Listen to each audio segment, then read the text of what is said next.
What is up, everybody? Welcome into episode 42. Oh my God, I forgot to pick an obscure player to pick for the episode of the Barking Brown Show. My name is Jacob at Roachism13 on Twitter, joined as always by wonderful co-host Nick Carnes at Carnes817 on Twitter. I'm so sad. That's on me. Jacob. How are we doing tonight, Nick? Well, I don't have the Ed, get me an obscure player that wore number 40. Tony Fields. It's the Tony Fields episode of the Barking Brown Show. There we go. I was gonna say I don't have the random knowledge for a 42 player, but here we are. You know what? And we were both excited about Tony Fields, so you never know. That could be exciting. And I'm really excited about tonight because we have our first guest of the off season. And she is awesome, and so soon you'll find that out. And I feel like every week we've been finding ways to be excited about the future of the Browns, and I have some more for you tonight.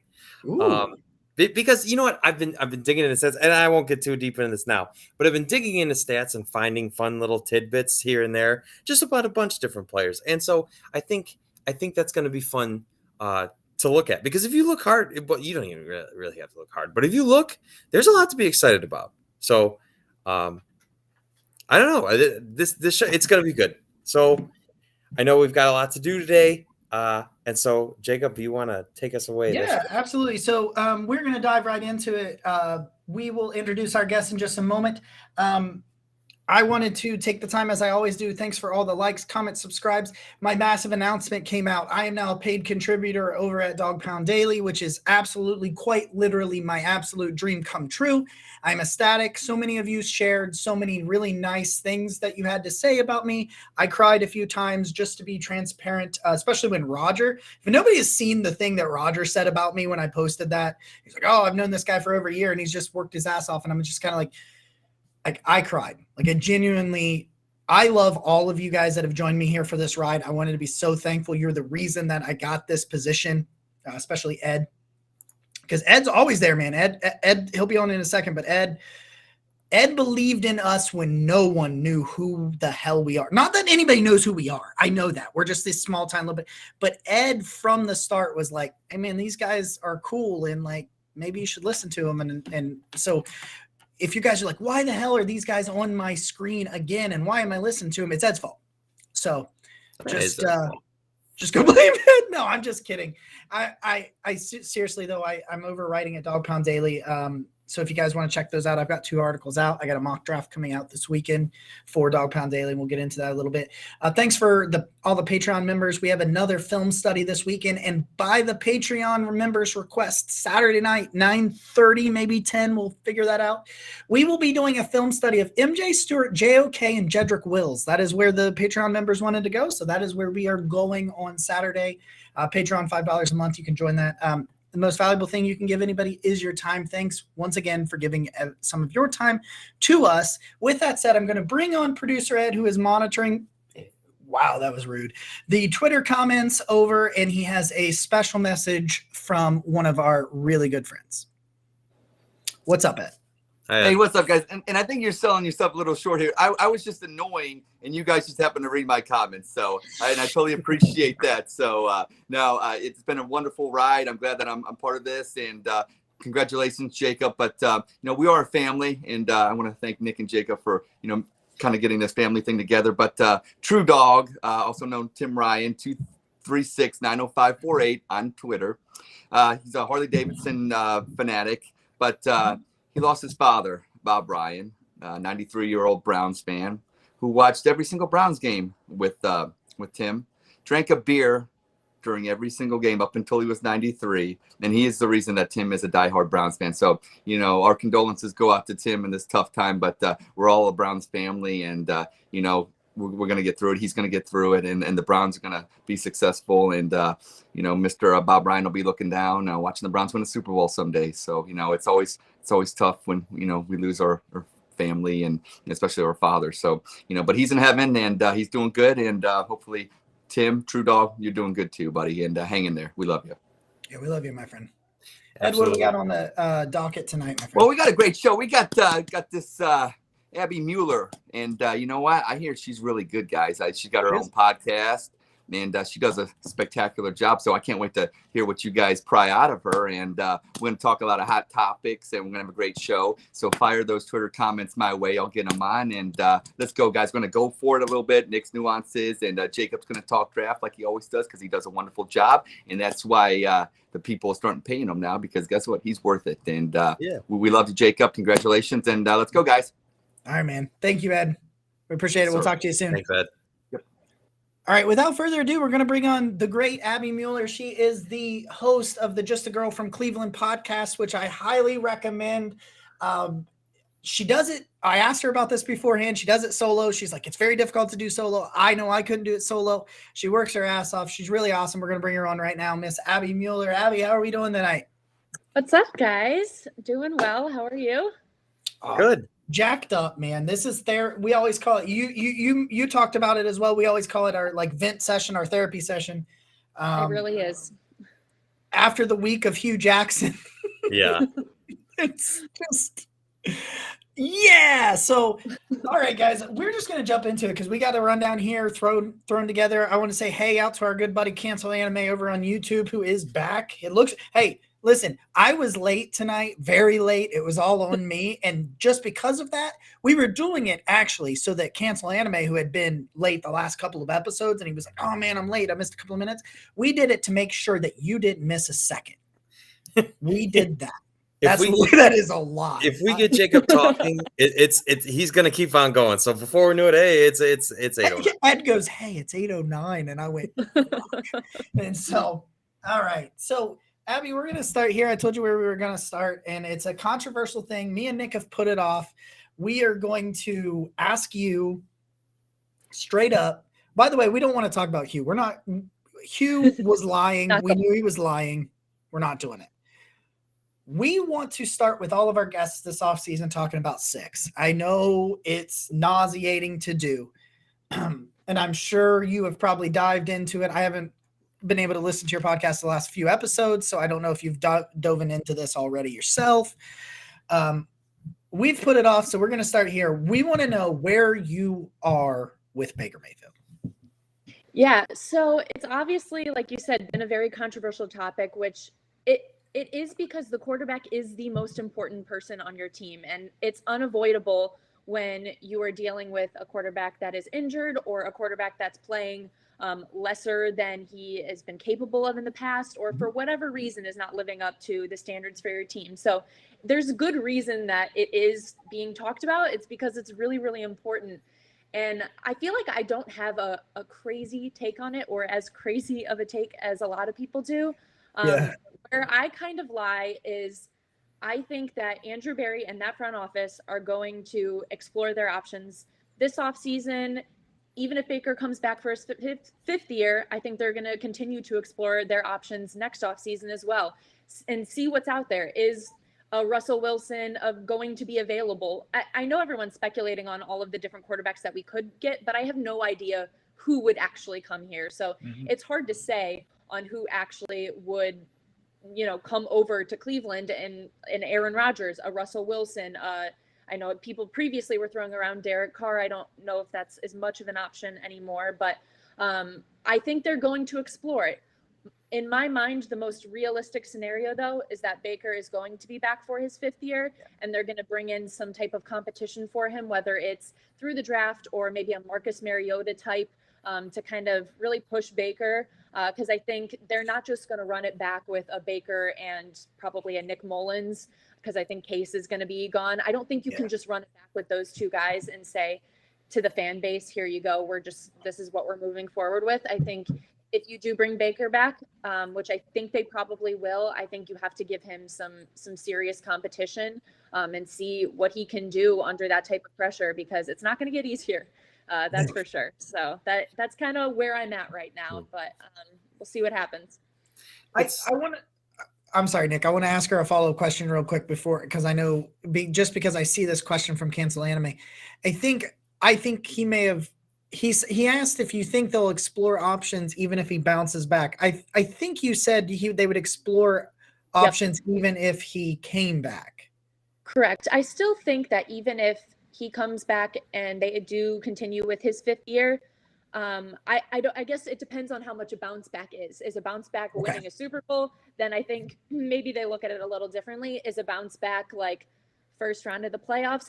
And depending on how Baker does, I think it just, there's a lot of factors out there, but I don't think just because they play out his 5th year, that means they're for sure going to sign him to a long-term deal. I think there's still the potential at that point that they are, maybe the draft looks a little better, the next season. Obviously this year we've, all talked about it. It's not a great quarterback draft. There's not a lot of awesome options out there. So they're probably not looking there as much this year, but who knows what, next year brings if it's a little bit better. So I think they are going to look at everything. I have no doubt about it that Andrew Berry is checking every single box and looking everywhere to give us the best chance to win. So yeah, that's what I thought. That I tend to agree. And Nick, I know you had a. Well, it's kind of like two pieces. So I know we're still learning about what Andrew Berry's tendencies are, but so far he's only traded away 1 draft pick, if I'm not mistaken. And so, like, obviously he puts a really high premium on them. And it was really a swap, really. Like it was. Yeah. Well, he traded a pick for Ronnie Harrison, didn't he? Oh, yep. Yeah. Sorry, was thinking about the JOK trade up. That's my. The trade up, yeah. But it's just, you know what? It's like people are throwing around all these prices for this potential quarterbacks, and it's like Andrew Berry has shown very little willingness to part with picks. So I was always tepid on if they were like Andrew Berry would be willing to, and then it's like. Right when the offseason started, people are throwing around like Derek Carr and Kirk Cousins and Jimmy Garoppolo. Now, and we know Jimmy Garoppolo is going to be traded, but then all of a sudden, and I guess it's like what they have to say, but it's like in Minnesota and in Las Vegas, they've both given Kirk and Derek, votes of confidence. So then say that is true, right? Then all of a sudden your options have significantly shrunk, and it's not like there isn't other teams looking for guys too. So I don't know. It's really interesting to kind of try and see and figure out how they're going to navigate this, because where it felt like when people, at least to me, it felt like people were saying, "Oh, well, we could just make this trade happen. We'll get Kirk Cousins, we'll get Derek Carr, whatever." And to me, at least, it looks like those options might not actually be there. A lot more limited than we thought they were, and we already thought they were limited. Yeah, it's definitely not easy. Like, good quarterbacks don't grow on trees. They're not, just found every day that you can easily pick up. So it's definitely going to be hard. And I think the entire front office probably knows how hard the task is to figure out how to move forward. But like I said, I'm sure they're looking at everything, but realistically, it's hard to find. It's not easy. Yeah. If it was easy, we wouldn't have that giant jersey with all those names on the back of it. No kidding. MC Lawrence wanted to let Tim know he's praying for him out there. And Kelly, which is Ed's wife, says she loves to see when women represent in sports. And I have to say that there's a lot of women out there that know a lot more about sports than me. So yeah. There's a lot of women doing great stuff. I was just reading an article today about Mina Kimes. I don't know if you guys follow. Oh, I love Mina Kimes. At ESPN, but it was an incredible article about just her rise in football and just the respect her peers have for her, and that she could probably be a front office person someday. And I'm like, I just feel like she's the kind of person that's setting a new precedent for women in the space to do whatever. Yeah, she's a lawyer, correct? She has a law degree. She was a writer originally. She went to Yale. I don't remember I think her degree was in like English or something. Okay. But she started off as like a business writer and then posted a blog one day about her Seahawks fandom with her dad, and ESPN saw it and kind of her path started there, and she moved up the ladder so quickly. Yeah. That is cool. She's awesome. Her and she's been on the show before, Cammie Justice. Her and Cammie Justice are my favorite. Cammie's great. Yes. She was awesome enough to come on our show to preview Training Camp last summer, and she was every bit as cool as you think she is. Yeah. Let's give shout outs to Kyle, MC Lawrence, and Dan. Mick from Down Under in Australia has joined us. He's over there in Australia, and we got Jared listening as well. It is it's 10:30. 14 Got it. 14 hours. Yeah. they're 14 hours. We 14 talked to Mick. He's actually been on our show. He actually came on our show one time because he is a high school teacher, and so it was break period, and so it was like a Wednesday at 10 a.m. and he came on at like 10:30 in the morning, and he came on our show. He actually did it last minute too, because we had a cancellation that somebody else was going to come on. He was like, "Oh yeah," and so I know he lives in. I have an aunt that lives in Australia now too. Oh, cool. And, he lives in Sydney and she lives in Melbourne, so they're close to each other. I say that like everybody knows where Sydney and Melbourne are. But yeah, yeah, for sure. yeah. But so I just want to say real quick, one of my favorite things about just Brown's Twitter and all of that, because I know like the group as a whole has taken a lot of fire recently, but it's like I feel so lucky to have been able to I guess not meet people, but talk to people and become friends with them from literally all over. Like yes, I remember we have a friend who tunes in, Charlie down in Panama. And we haven't been able to do it yet, but we've got a couple friends over in England that we would eventually like to have on. But it's just like, it's crazy to me how people from all over the world, especially the people, in all those time zones, like still make it work. I can't imagine watching a football game at like 3 in the, like in England, if it's an 8 o'clock game, it's like 3 in the morning there. Crazy. So, mix for regular. We asked them about this, right? We asked, so what's the time frame for a game? And so normally if you're looking at a 1 o'clock kick, it is a 3 a.m. kick for him. So on a Monday, on a work day.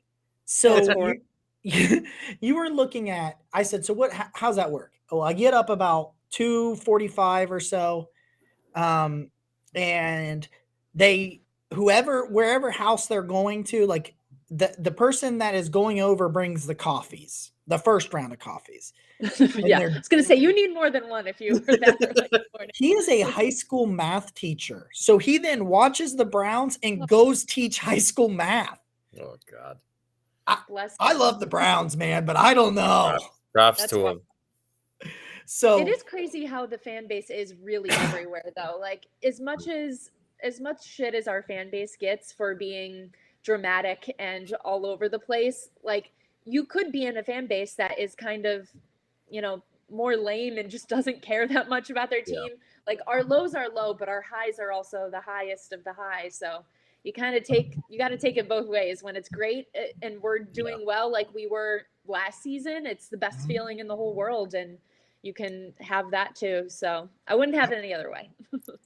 I can't wait. Browns made math easy this year because they didn't score much. Damn it, Ed. I keep telling Jacob because he wasn't around as much for the 2020 season on Twitter, but I keep telling him what a magical place it was. And it was. Just I just have to take everybody's word for it. It was, what I mean, as lame as it sounds, it's like I just wanted to sit on Twitter and talk to fellow Browns fans. Like, that's all I wanted to do. So on my phone, I have like a time hop set up that shows me my tweets from 1 year ago. And sometimes it's awesome, and sometimes it makes me want to cry because it's like, I was so happy then. That's crazy. But sometimes it is crazy to see how much changes in 1 year too. Just the overall feeling and opinions on a lot of things. Like, every season brings something totally new, and even things I'm like, wait, I thought that at one point. That's crazy because it changes so fast. Go look at me talking about how great our defensive tackles were going to be last offseason, and then what actually. When the Browns beat up on the Bengals that week, I trumpeted very loudly that Baker Mayfield was better than Joe Burrow. Yeah. And they've since found those tweets, and it has not been a lot of fun. So I was at that game in Cincy this year when we beat on them, and it was a day I'll never forget. It was awesome. So we went to 2 games. Our good friend Andy Manchin has season tickets that Andy Manchin, by the way, catch him tomorrow at special night on the Dog Chug at 9 p.m. He has Derek West on their podcast tomorrow night, and Derek is fucking hilarious. I got to be in Derek West's round 1 mean tweets where I read the tweet about the person who called me slow. And that was like the coolest thing I've ever done. I was like, oh my God, I get to be in mean tweets.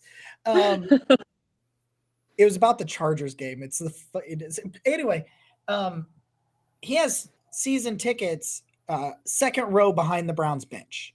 And so directly in front of us is the kicker's net. So like Chase was kicking. I kept telling him I love him because at the time he was perfect Chase. Yeah. Right.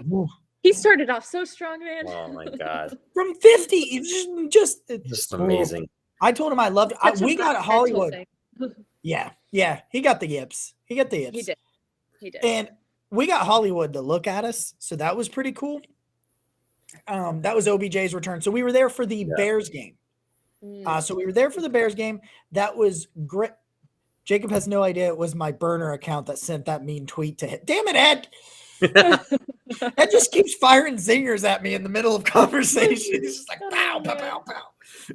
But so we were at the Bears game, and I live in Athens, so it's about a 4-hour hike. So we go up to the Bears game. That was all fun. It was all great. And then we went to the Cardinals game. Oh no. Oof, I am so sorry. That was the longest drive. By the way, our friend Kyle drove from Alabama for the Cardinals game. Yeah, he did. And then he got lost in a even parking close garage. to being a good game. Yeah. That was the ugliest game maybe of the season. I Other like than maybe the second Steelers matchup where we just or New didn't England even exist anymore. You know what? I sad tweeted after that game, and I like no. Don't let Nick tell you. Nick was screaming on the streets of Cleveland back to the car. He was like, because if you remember, Cliff Kingsbury and their offensive coordinator had COVID and did not travel. Oh, right. God. Nick's going. We thought that would make a difference too. Yeah, we did. No, Nick's going. He's going, well, why the fuck do we even have an offensive coordinator? They didn't fucking need one. I was upset. And not to dive too. I had just gone to LA the week before, and we we lost there, and they come back Arizona. We lose there. That was the Chargers loss. Peak. And you know what? The Chargers one hurt almost more because of the bad pass interference call on 4th down that gave the Chargers like the entire length of the field. It was like the hardest game to watch of the season. Even though the Cardinals one, you got blown out, you knew you were going to lose. The Chargers one, we were going to win that game. I know. That was on my boy AJ Green. That was actually pass interference on Mike Williams, and I will take that to my grave. Yes. We were staring at the Chargers on that, like, what it was like 4th and whatever. It's 4th and long. And we're like, it's from like their 30. We're like, what are they doing? You know, we're gonna win. And, oh my God. Well, that was hard. That was when my my Apple Watch told me that my heart rate was too high, but I was sitting down, and it was like asking it thought you were if, having like, a heart attack. Medically wrong with me. It was like, you've been inactive, but your heart rate is like as if you are running a marathon. Like, is something happening? I was like, yeah, pass interference. That's what happened. That's what it is. That's bullshit. What it is. I've never had that happen to me, but I was like, oh my God, my Apple Watch just said, I think you're dying. I have a lot of funny Brown stories that I think are funny. That one just may have taken the cake for me there. I love that one. I want to get over to Cancel Anime's kind of some of his comments about Baker here. He was agreeing with what you had said about the bounce back. He said he wants to judge Baker how he plays next season, which I think we all do. I think if he comes back, he has the opportunity, and I think he does come. I agree with you guys. Ultimately, I just don't see a feasible upgrade. So I think he's your starter. He says that I've set the minimum good expectations for him to be what we saw in the second half of 2020. I'd agree with that. You need to give me at least the back end of 2020 Baker, or I'm moving on. Yeah, I think. You're just not winning games if he's not. Yeah. He also says, I remember Nick putting out those Baker stats from PFF on his tweets that would just get me pumped every time. We can't. I'm not. I can't. I can't. We're going to move on. We're going to move on. We're going to move on. Yep, I'm not doing it. We're doing it. We are going to move on to everyone's favorite surprise breakout player of 2021. Now, I want to preface this because I didn't preface this with you guys, so I don't know if this will change your minds. It does not have to be a player that played every game, started every game, just a player that when they played better than you expected. So for me, I wrote on him on Dog Pound Daily today. For me, it's AJ Green. He goes from an undrafted guy that was only active for 2 games in 2020. We talked about him a lot on this show, actually, in the offseason about me and Nick, especially about how he just kind of hung around and learned. He redshirted. We talked about who is it? LeCount and Tony Fields and potentially Tommy Togiai doing the same thing, being a red shirt this year where they didn't play a lot, which ended up happening, and were able to kind of grow into a bigger role. Because I remember AJ Green, we went to training camp. It was an unpadded practice, but AJ Green, even in those unpadded practices, was just popping. Denzel didn't do a lot in training camp. He had that, I think it was a hamstring. So like you got to see a lot more AJ Green against, like OBJ and when he was out there and things like that. But I want to read you some stuff about AJ Green. I wrote, if you are interested in it, I wrote a piece for Dog Pound Daily on AJ Green. It's pinned to the top of my profile at Roachism13 on Twitter, or you can find it at dogpounddaily.com. It should be on the front page because it was just posted around noon. So it's on there if you want to check that out. So AJ Green only played 176 snaps. So I realized that is not a lot. He had 116 coverage snaps. So that's where I want to focus. So PFF gives him a 90.3 coverage grade and 116 snaps. Opposing quarterbacks only targeted him 22 times. 22 times. He allowed 6 catches, 6 of 22. I'm like no mathematician, but that's like less than 33%. But I did stay at a Holiday Inn Express one time. The passer rating is what gets me. He allowed a 21.4 passer rating. 21.4 passer rating. That I rest my case. AJ Green goes from undrafted to where he was asked to start. I think he had 1 start, played in 12 games. He did a lot of special teams. But when he was I said this in my article, when he was needed, he was not a liability on the field. And at one of the most important, there's your 4 cornerbacks, cornerstone positions, right? Your quarterback, your left tackle, your corner, and your edge rusher. That you have to have one of each of those to really be effective in this league. And that's a super important position. I think it's not the quarterback of the defense, but very important. If you don't have corners, as we saw in 2020, I don't care if Chad Henne's the quarterback, you're probably not going to the Super Bowl. Yes, that stung for me to say, but I had to say it. So my guy is AJ Green. It's a good pick. Abby, we will defer to you. Yeah, so I've actually got MJ Stewart for this one. I really liked what I saw from him this year, especially towards the back half of the year.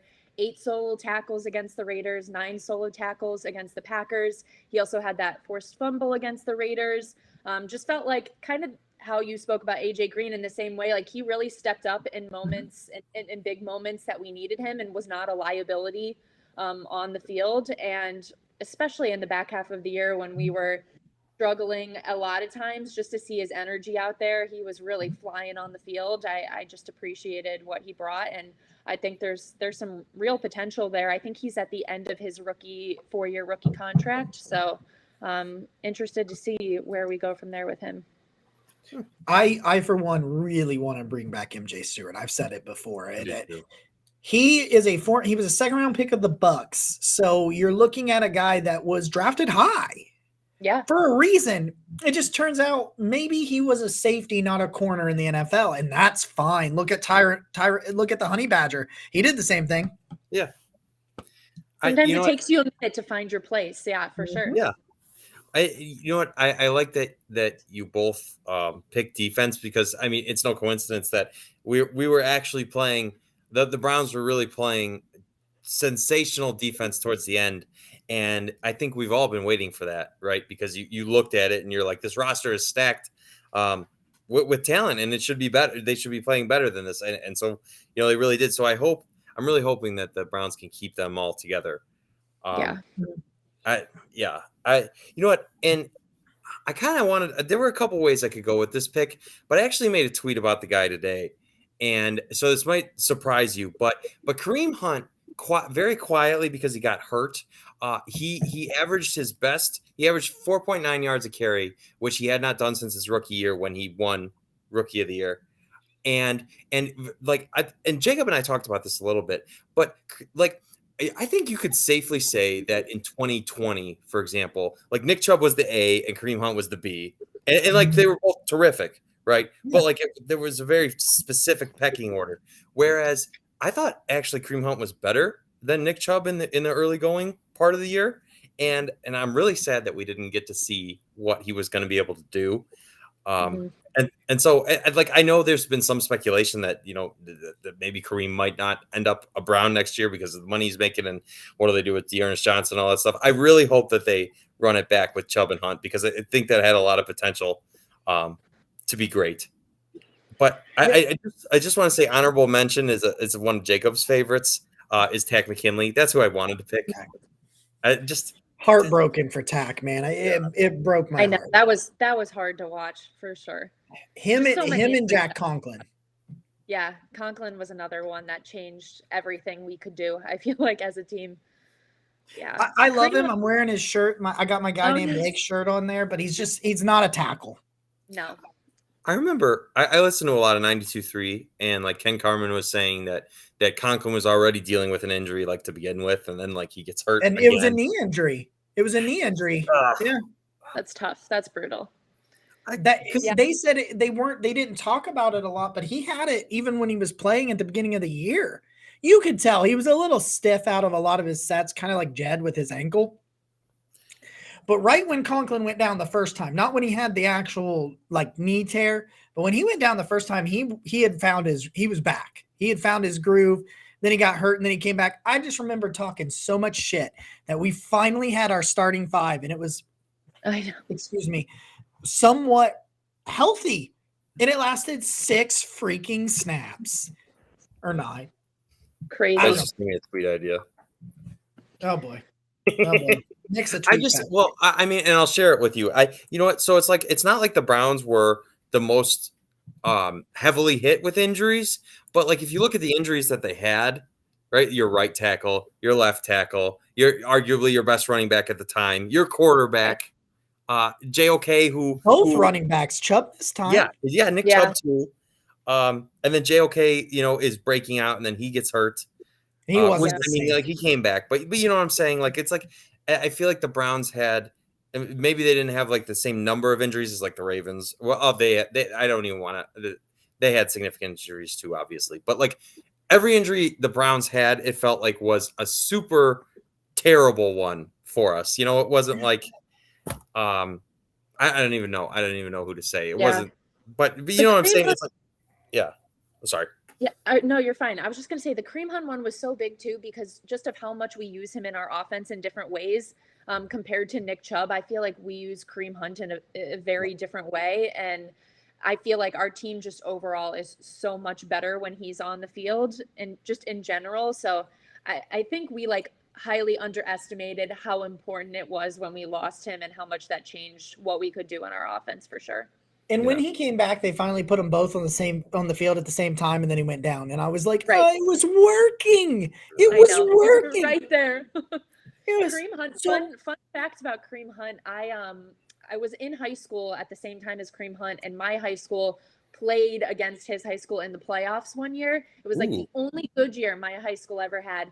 And we actually ended up winning that game, but he absolutely ran up and down the entire field all game. I will never forget it. I was like, oh, that guy is going to be in the NFL someday, and lucky to have him here. But I just remember seeing that performance, and I was like, this guy should not be in high school right now. He shouldn't.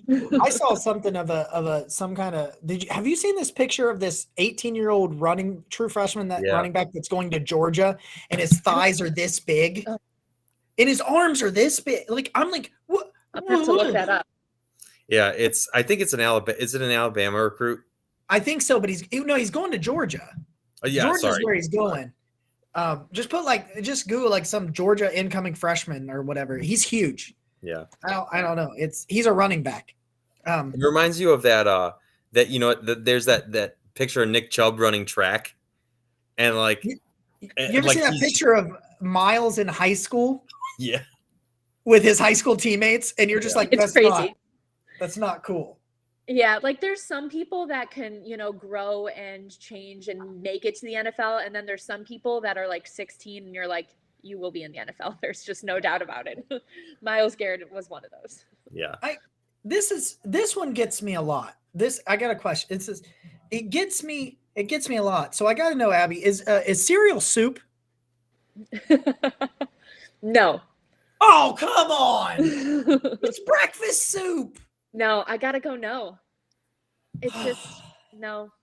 It just doesn't fall in that category for me. It's a breakfast food in its own category because I wouldn't eat any other soup for breakfast. If that makes sense. That's true. I like that logic. I feel like I just was trying to explain myself into it. I don't know, but I think that kind of makes sense. I'm gonna eat soup. I'm gonna eat tomato soup for breakfast this weekend, and I'm gonna tweet it. Delicious. Tomato soup for breakfast. Yeah. Kyle, I tell you what. Kyle's over here in the comments. Keep it with me in there. We got a couple. Yeah. Cancel anime says thanks. Kyle says it's not. Oh, sorry, Kyle. I was trying to put your comment on there. Said no, it's not. There's no cereal on the soups aisle. I'll show you. They sell cereal in the soup aisle in Athens. I'll show you. I just want to say, because I know we're doing things a little bit differently tonight, but I just want to say, because a lot of times I try to come up with some kind of little nuance, because obviously Brown's Twitter is so polarizing one way or the other, and I just feel like that lost in the Baker debate and like all of that is you look at the Browns, and from Nick Chubb to Myles Garrett to Kareem Hunt and JOK, there's so many terrific performances and stats that they put up that just I feel like get overlooked because everything is quarterback battles. Everything is it's just, like for example, Myles Garrett set his career high in sacks. He set his career high in tackles for loss. Nick Chubb finished second in the NFL in rushing. Like I said, Kareem Hunt had his basically he was on pace for his best year since his rookie season. When he won a rushing title. Yeah.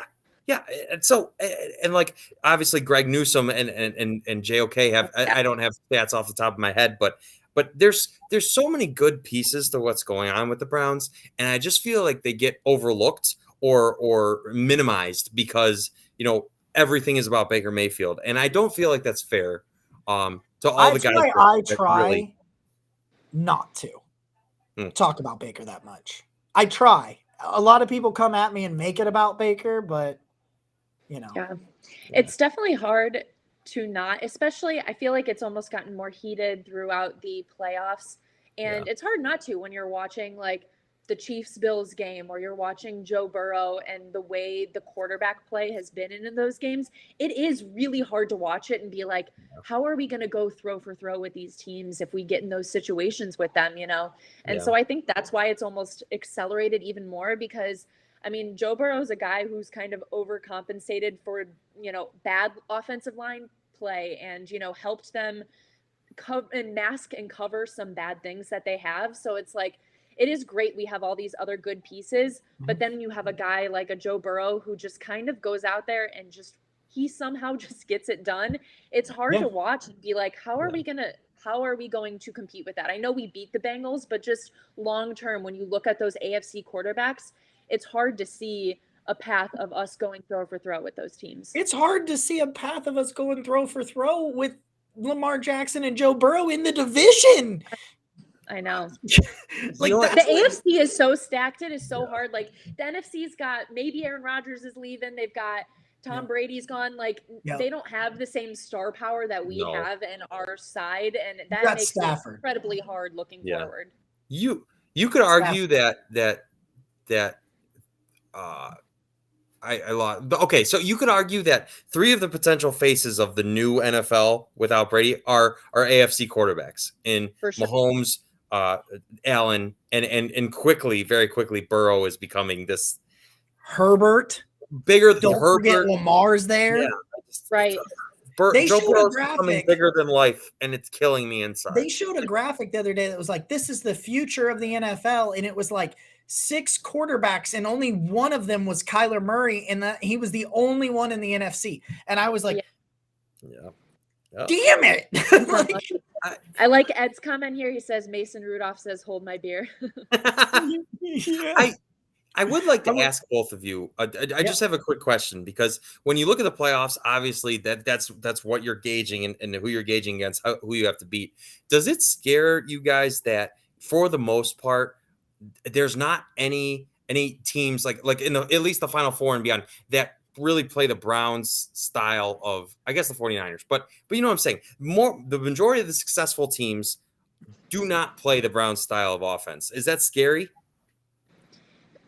Yes, in some ways. Like, I feel like it works for certain teams. Like, it works for the 49ers. What they were doing was the best thing for them, especially with their quarterback play as well, Jimmy G at the helm. I mean, and then they had just like such talented weapons that a Debo, I mean, the way they were able to use him was incredible. So I feel like we use our guys to, like, we've got Nick Chubb and Kareem Hunt. You have to use them to, the best of your ability. So it does concern me that no, we're not throwing for like 400 yards all the time, like some of these amazing quarterbacks are.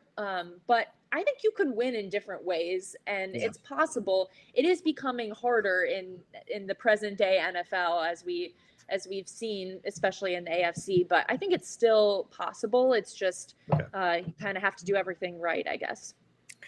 Yeah, you got to be almost perfect. Yeah. If you're not going to be able to do that, you need to be perfect in the other aspects. Yep. Let's go ahead and bring back on our good friend, Mr. Producer Ed over here. I went a little bit long before this segment. I wanted to get to this segment a little bit sooner, but hey, great conversation. It's been a very, very fun conversation this evening. So we are going to get the graphic. There it is. It's just a simple little graphic. So for those that are new to this is only Ed's third iteration of it, but we are going to do Ed's Go For It. He has 2 questions for us tonight. We are going to either punt on them or we are going to go for it. So Ed, take it away. Well, you could kick a field goal. It just depends where you're at on the field. But so the first question. The field goal last week. Well, Stefanski isn't kicking or kicking. Am I? Yeah, do we have Evan McPherson? Who am I? Justin Tucker? I need to know where we're at. You're neither. Unfortunately, we are not. Unfortunately, yes. Okay, so I'll take Philadelphia, definitely. So the first question is going to be, likely scenario, obviously, Jarvis Landry probably gone, obviously. And you see the way that the NFL is, and Abby, you did a great job of laying out the landscape of the AFC with these dynamic quarterbacks. But what they also have, too, is dynamic weapons, which obviously DPJ is still developing. And I think he can still be – I see him as a number 2, at a really good number 2 at best. But if he's your number 1, I don't know. So would you go for this scenario? I don't want to overpay for a free agent wide receiver because especially they never work out and you're just going to overpay for them. So – in the draft coming up, would you go for this scenario? Basically, I need and I want and I desire 2 stud wide receivers in this draft. I don't care how you get them, what you get them, what rounds you get them at, but I need 2 studs. Probably at 13, you're going to need to get an Ohio State wide receiver. But I like that kid from Penn State, maybe in the second round and stuff like that. So basically, out of the top 4 picks, would you go for 2 wide receivers? Yes. Yeah. I don't want to go for a free agent wide receiver either. A lot of them are going to cost a lot. And there's a couple coming off of major injuries, which is going to be a little bit of a concern as well. So I think building from the draft, you see how a lot of these receivers have been able to come into the league so quickly too and find their way in a lot of recent years. So if we could get a guy, I went to Ohio State, so I'm a little biased. Me too. Like Buckeyes. I'm a Buckeye. I'm a big Garrett Wilson proponent right now at this point. Yeah. So I like this girl. So that's where I would go with it. But the free agency market with wide receivers, we haven't had the best luck in that. It feels like. Yeah, don't give me another Kenny Britt. Or Dwayne Bowe. You want actually? I've got some names for you when we switch over to my Senior Bowl and my draft corner here in the final segment coming up. But yeah, man, give me two. I'm making it a sweep. I'm going for it. You know what? It's like AJ Brown, Justin Jefferson, Jalen Waddle, Jamar Chase. Take your pick. It's like these wide Devontae receivers. Smith's been good too. I mean, Yeah. I can't believe how many great wide receivers have come in the NFL, and I still rue the day the Browns did not take Mike Evans. I'm still sad that they did. And so because they traded down and then they didn't. Yeah, but anyway, go for Thanks, it. Dan. Okay, I like that. And I'm going to keep it really simple. The second question. So I am a native Clevelander. I was born Fairview Hospital. North Olmsted is my where I lived.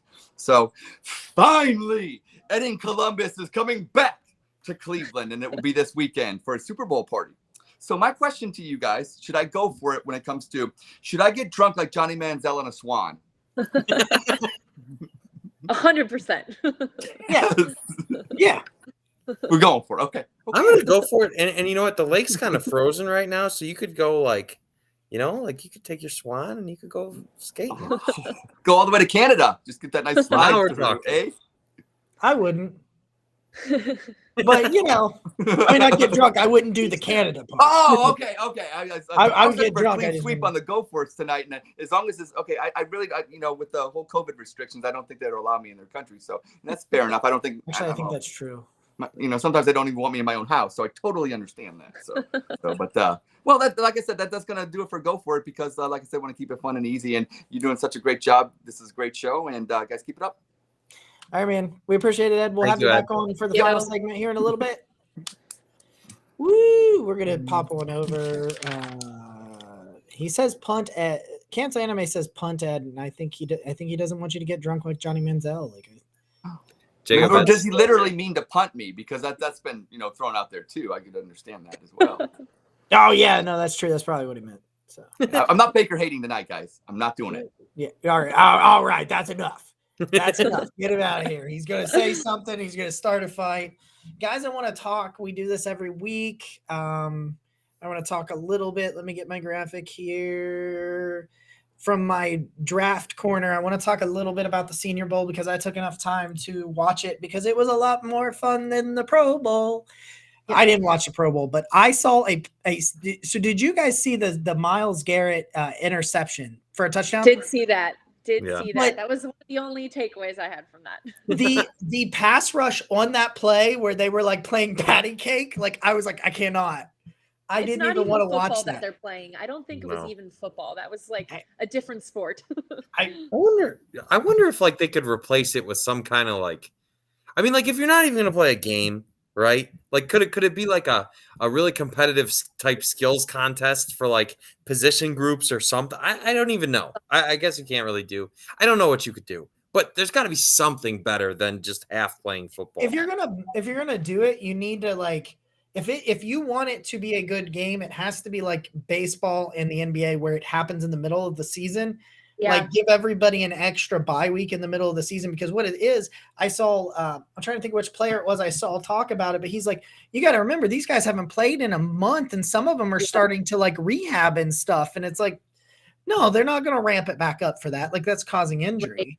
Yeah, I think injury is the biggest thing, at least compared to the otother leagues too, with the MLB and NBA. I just feel like with football, it's such a dangerous, aggressive sport that they don't want to risk getting any injury during the off season that they're going to have to spend months rehabbing before next season. Like I wouldn't want to risk it either. Yeah. Okay. So we're going to look at the Senior Bowl, which was more fun. I want to talk about a few guys, and I know you guys have already heard this guy's name, but I'm going to start here. Christian Watson, from the wide receiver from North Dakota State, didn't have a great game. I think a lot of that had to do with the fact that the quarterbacks were just not very good in the actual Senior Bowl. But Christian Watson is he's a top half of the second round guy. And I didn't know who he was a couple of weeks ago. Like, I wanted to catch up real quick. Dan and Ed both agree with Abby that MJ Stewart was their breakthrough player this year. And Ed said that he was a smooth criminal like MJ. Can we get a MJ? He. No. I like it. Oh, you want to do it, Ed? Here, Ed's going to do it. Ed's going to do it. Thank you. There we go. Thanks, Ed. There we go. That was he was letting me know I want to do it. MC Lawrence says Jarvis restructures unless he is unhappy. Is he unhappy? Well, I don't know. There's been some interesting things out there. I don't know. I feel like so. Let's move back to the Senior Bowl. I don't want to talk about down stuff anymore. Christian Watson is 6'4", 220, 215, somewhere in that range, and he's explosive. When do you find that? When do you find an explosive guy that is 6'4" and over 200 pounds by a bit, like 215, 220? He's somewhere in that range. He's explosive. He went to North Dakota State. That's why a lot of you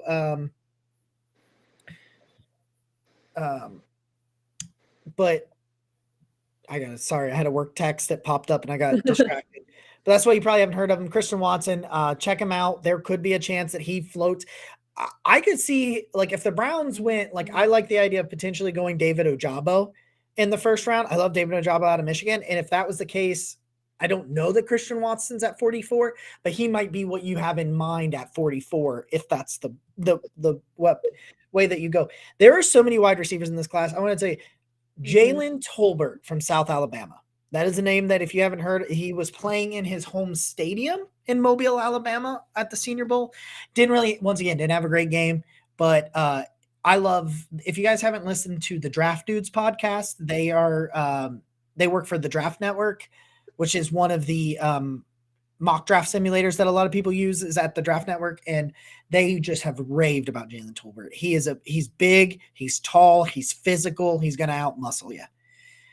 The guy I love, and then I want to talk about these two guys right here that I love the most, and that's Travis Jones and Perrian Winfrey, the D tackles from UConn and Oklahoma. Travis Jones may finish this cycle as a second-round draft pick. This is a guy that went to UConn that a lot of people haven't heard of. I went back and watched a lot of his tape. There's nobody else on that UConn line. So he's getting doubled and tripled inside. He's 6'4", I think 6'4", 3. I know he's 326. And he just eats space, eats blocks, does not get driven back on the football. Really, really good. I love him. Out of UConn, a guy I've loved is Perrian Winfrey. Perrian Winfrey, the D tackle out of Oklahoma, another guy where when you watch him on tape, they played him at a zero tech, and he is not a nose tackle. He's not a nose tackle. It reminds me of what the Browns did to Larry Ogunjobi and put him in criminally out of position. And then when he goes to play to his strengths in Cincinnati, he wasn't amazing. He had great sack numbers, with 7 sacks. But he was a hell of a lot more productive when he got put. That's what happened to Perrian Winfrey. He goes to the Senior Bowl and they put him in the position that his skill set dictates. And he was a phenomenal. I talked about Perrian Winfrey on our Patreon's breakdown of D tackles last weekend. And he came in at 291 is where he played at. He came in at 303 for the Senior Bowl, which is awesome for me. I want my D tackle at 300 pounds. And you ask me, what happens when you put 12 pounds on? You can't move very well, right? Wrong. Perrian Winfrey was the same guy. He was just 12 pounds heavier. And that is awesome. So those are my takeaways from the Senior Bowl. Anybody got any Senior Bowl comments or any draft comments at all? I just, you know what? I'm not sure where the Browns go in the first round, but I think, like, I know the general consensus is wide receiver, and obviously I would like them to have a wide receiver, but if they went in a different direction, I think I'm still going to trust Andrew Berry. Like I think there's so many times there, like, teams fall into the trap of like having this just dramatic need and like taking a guy that, you know, if things go wrong, but I don't know. And I'm definitely not Jacob and Abby. I'm sure you know more about the draft. Draft is not, I don't know the prospects as much, but I do know whatever position they go, I think I'm okay with. I don't want them to fall in that trap of we need a wide receiver. We're taking one regardless. Yeah, I'm with you on just like trusting Andrew Berry in general. I think he's going to make the smartest choice at whatever is on the board at that point. I do think we're going to take a wide receiver. I wouldn't be surprised if he did go in a different direction and take, wide receivers a little bit later, second round.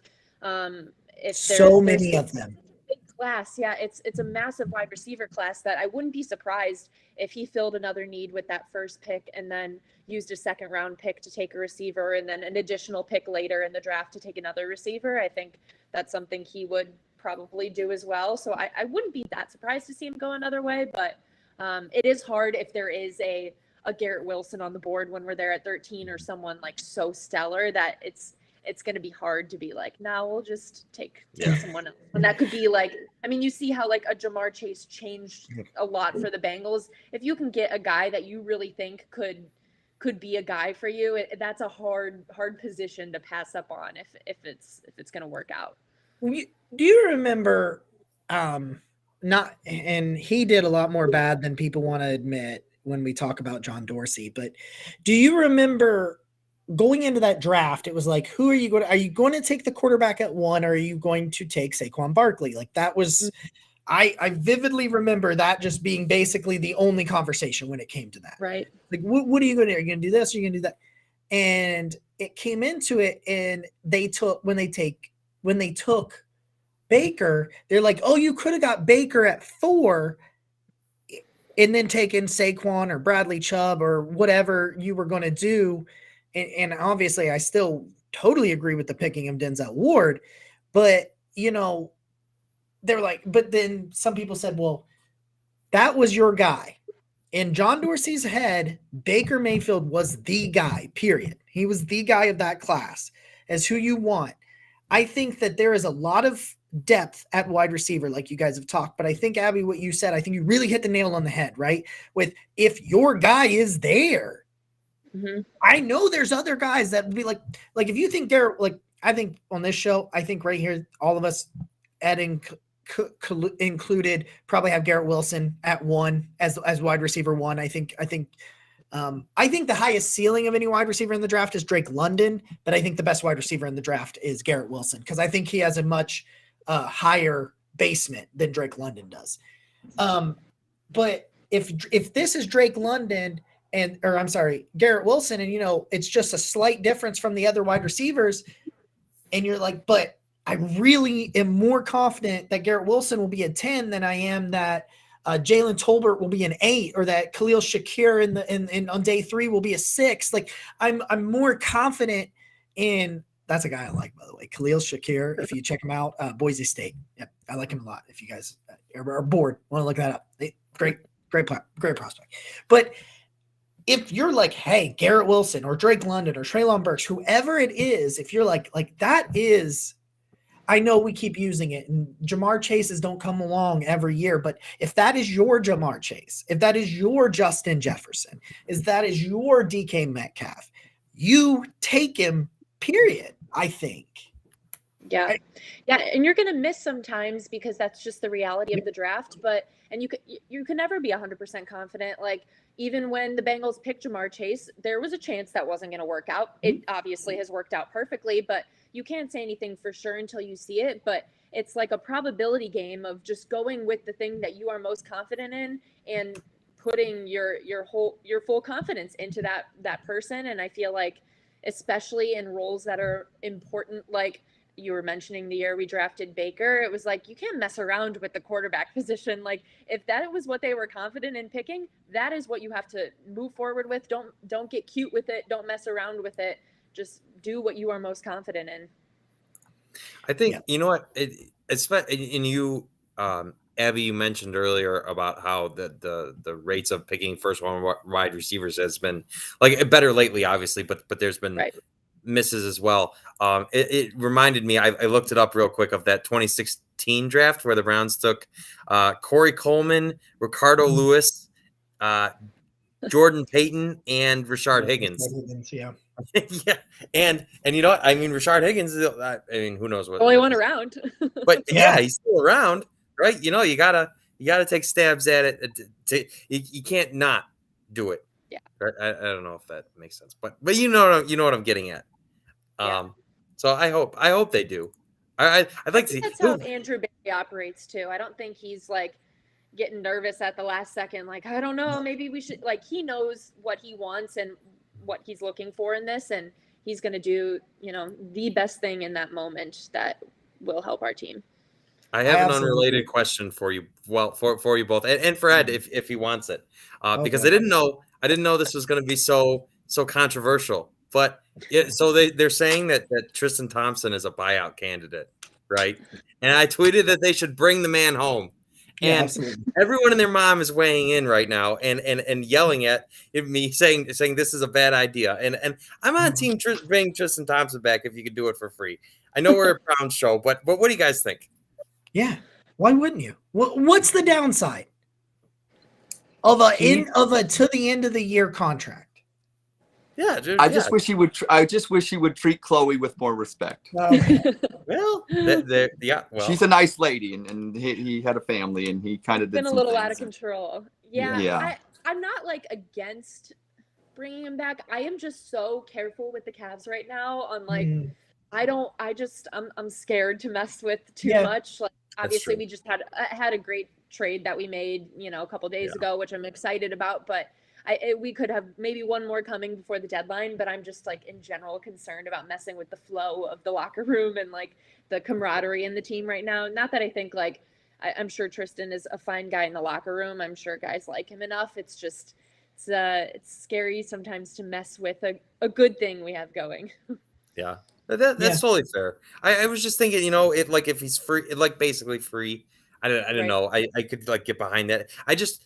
Because like I've heard a bunch of different ranges of like what they think the Cavs can be this year and how far they think they can go. So I'm like, whatever you can do, just add as much as you can and let's see what happens. I don't know. Nick, I like drama.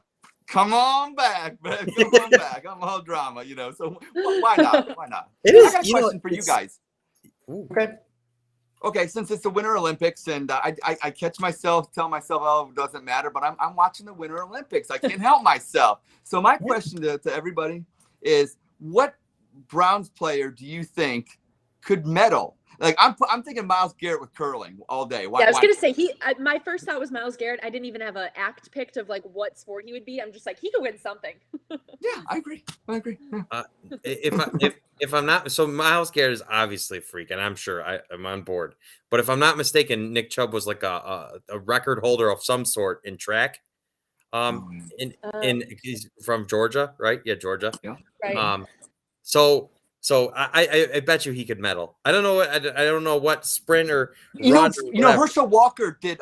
Was that the luge or the bobsled? Because they need those guys to push the thing with like the 4-man bobsled. Herschel Walker. A lot of football players used to do bobsled and 4-man bobsled. I could see Nick Chubb definitely doing that. Absolutely. I was just gonna say I saw it in the chat now, but Anthony Schwartz was another one that came on.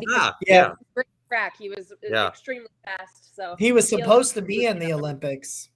Yeah, that was the other one that came to mind. I saw. Yeah, I want to see him on skates. So put him with figure skating. I want to see if they can actually stand up and not fall down. Do a couple, little nothing, no quads or quadruples or anything like that, or triple sow cows, but just skating, just regular skating without falling down, and you can win a medal. The real $1 million question, Abby, is a Pop-Tart a Danish or a ravioli? A Danish. Ooh. Jacob is gonna kick me out now. He's like, bye. I went to the Olive Garden. I'm ready to hear the Olive logic. Garden and asked for a ravioli, and they gave me a Pop-Tart. I'm like, right. Yeah, dessert ravioli. It's a dessert ravioli. Oh, dessert ravioli. And they gave me a Pop-Tart, I would be highly disappointed. Well, I'm not saying I don't disagree with you, but sorry, Jacob. Sorry. It's a ravioli. I changed my mind, Jacob. I'm Team Jacob. It's too late, Ed. It's too late. Danish. It goes back to Twilight. I'm Team Edward and he's Team Jacob. It goes back to Twilight. I did have a. You guys brought up Anthony Schwartz, and I'm just thinking about that Kansas City game and how it just like looked like Schwartz was gonna light the league on fire for. I'm not saying he's going to be like insane, but like he really looked like he was going to be that threat that the Browns needed. And I I can't wait to see year 2. I'm excited for year 2. No, there's some real potential there still. He's such a good athlete, and I think they kind of brought him in as more of a project of someone that was going to go behind and watch an OBJ and Jarvis and learn from them. And I really still feel like there's something that could be there. You just need some time to get there. Mm-hmm. Like this is I don't know the exact stats, but I know that Baker was in the upper echelon of deep throwing every year except for obviously last year. And so I would love to see if he can return to form, at least in that aspect, what he and Schwartz can do. I think I'm excited. Speed kills.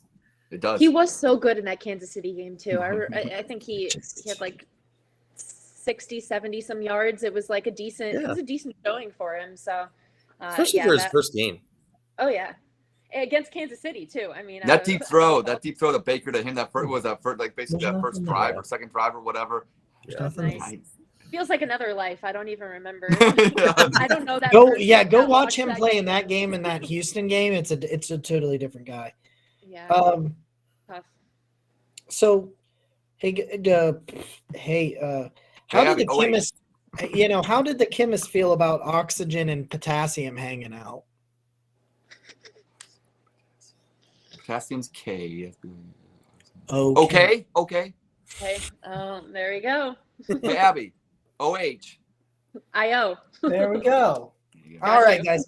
We're going to wrap this thing up. I got one more question for everybody right here, and we'll wrap this up. No, it's not. So I get work texts and they distract me. I want to know the dream pick at 13. We've kind of talked about it. Everything falls and just, I'm sorry. Actually, I wanted, Cancel Anime asked about Malik Willis. I wanted to touch on Malik Willis. This is what I've heard consensus. I agree after seeing the tape. Malik Willis had the 5 best throws at Senior Bowl practice. Malik Willis had the 5 worst throws at the Senior Bowl practice. So there is not a quarterback in this draft that has a higher upside than Malik Willis. I don't think there's a quarterback that has a bigger bust potential than Malik Willis. Like, that's where I think you are. Like, Luke, Ed, and we were talking about this, and this is what actually happened that spurred some debate. And it was, I'm sorry, I got distracted. That Malik Willis was one of the only quarterbacks that made some plays that really wowed me this week. But he made so many, like, he has such tremendous arm talent. But all he does is throw fastballs. He does not use touch. He needs developed. Kenny Pickett's the only quarterback in this draft that should play this year because he's 24 and he's ready. I think he's not. He is where Kenny Pickett's where he's probably going to be most of his career. In Pittsburgh? Don't. Yeah, go for it. I don't think he's very good. Yeah, go for it. That's fine. Kenny Pickett can go over there. He's the most quarterback ready. But other than that, I don't think any of them are ready.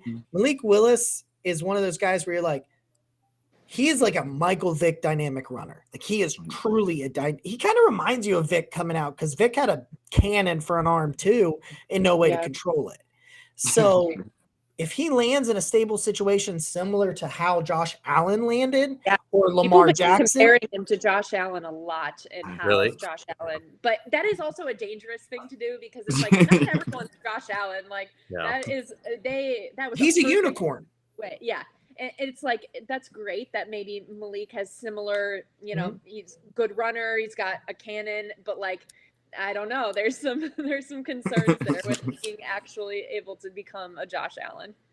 I remember I was watching the like preseason NFL Live and they're talking about camp, and somebody was talking about Zach Wilson and they're saying, that they believe he has arm talent that's Patrick Mahomes like, and just like throwing these things around about these guys that have never like done. Let's maybe break a little. Just chill. Yeah, it is.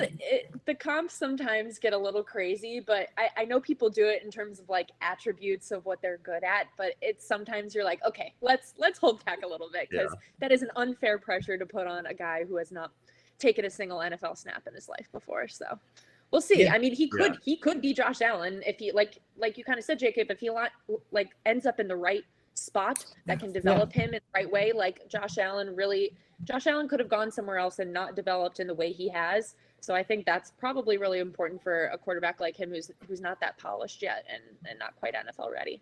Yeah. A name in Cleveland, if you guys talked about pushing a guy, a name I like a lot, although he's basically, I think his ceiling is Case Keenum. But a guy that I wouldn't mind a day 3 flyer on is Bailey Zappi out of Western Kentucky. Broke all of Joe Burrow's passing records, threw for nearly 6,000 yards and like 62 touchdowns. Are they the Hilltoppers? Yeah, they're the Hilltoppers. Yeah. Western Kentucky basketball. Hilltoppers. Yeah.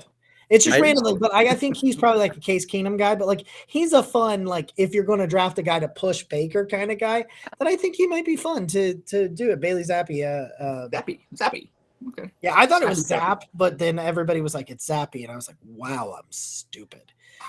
So, guys, if you guys got any final thoughts, it's a great time for some final thoughts, but I'm good. So let's final thoughts this bad boy. Garrett Wilson. Yeah, Garrett Wilson. It's Garrett Wilson. Yeah, that's my answer. I forgot. Oh, yeah. I did ask a question and then talk about That's so quick, Garrett Wilson. And Bailey Zappi. You